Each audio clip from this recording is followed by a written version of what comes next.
क्या आपने कभी सोचा है कि गांधी जी हमेशा धोती ही क्यों पहनते थे? चलो आज जानते हैं। वैसे तो अपनी लाइफ के शुरुआती सालों में गांधी जी भी वेस्टर्न ड्रेस, कोट ही पहनते थे, लेकिन 1921 के बाद गांधी जी ने केवल धोती पहनने का फैसला किया। इसके बहुत से रीजन थे। जैसे पहला कारण ये था कि गांधी जी ने देखा कि भारत की 90% से ज़्यादा आबादी गरीब है, जो सूट, कोट या महंगे कपड़े नहीं पहन सकती।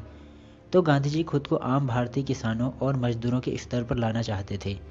धोती पहनकर गांधी जी ये संदेश दे रहे थे कि मैं आम लोगों जैसा ही हूँ, मैं तुम में से ही एक हूँ। 1921 में गांधी जी ने कहा था कि मैं चाहता हूँ कि दुनिया मुझे भारत के अर्धनग्न गरीबों का प्रतिनिधि माने, न कि किसी अमीर वकील का। गांधी जी ने सादा जीवन अपनाया। इसके अलावा गांधी जी का धोती पहनना स्वदेशी अपनाना और विदेशी वस्तुओं के बहिष्कार का प्रतीक भी था। इन सब के अलावा साउथ अफ्रीका में एक इंसिडेंट ने भी गांधी जी को पूरी तरह से बदल दिया। जब एक गरीब रिक्शा चालक ने उन्हें देखकर कहा कि आप तो सूट बूट वाले हो साहब, आप हमारे दुख क्या समझोगे।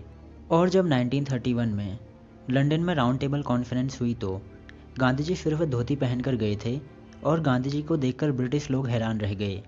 लेकिन गांधी जी ने कहा कि आप लोग सूट पहनते हो क्योंकि यहाँ ठंड है, मैं धोती पहनता हूँ क्योंकि भारत में गर्मी है और मेरे देश के लोग यही पहनते हैं। गांधी जी की लाइफ से जुड़ी एक और इम्पोर्टेंट बात जान लेते हैं। तो गांधी जी 9 जनवरी 1915 को साउथ अफ्रीका से इंडिया वापस आए और उस समय गांधी जी के गुरु थे गोपाल कृष्ण गोखले, जिन्होंने गांधी जी से कहा कि सबसे पहले तुम सिर्फ देश घूमो, लोगों से मिलो और असली भारत को समझो।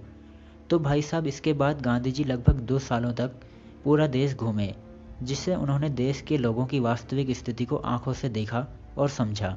और इसलिए आज गांधी जी को फादर ऑफ द नेशन कहा जाता है।